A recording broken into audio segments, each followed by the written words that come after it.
Hey everyone, welcome back to the channel. Today I'm going to show you how to delete a section in a web page using a HubSpot theme step by step. Whether you're redesigning your site or just cleaning up unwanted content, this guide will make it quick and easy. By the end of this video, you'll be able to remove any section from your HubSpot pages without breaking your layout. Let's dive in. First, log into your HubSpot account and navigate to your dashboard. From there, go to the Marketing menu and select Website, then click Website Pages. Here, you'll see a list of all your existing pages. Find the page you want to edit and click Edit.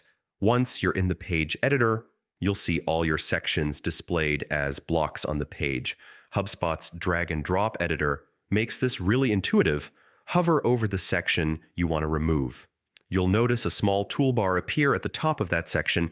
Look for the trash can icon. That's your delete button.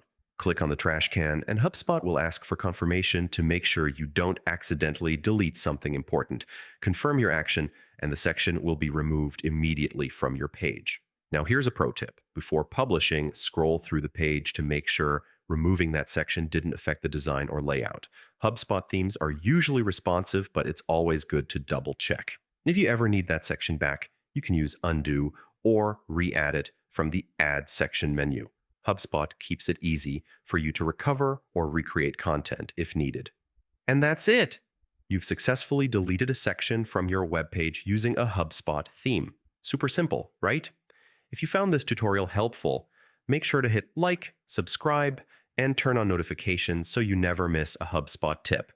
Drop a comment below if you have any questions or want me to cover more HubSpot tutorials. Thanks for watching, and I'll see you in the next video.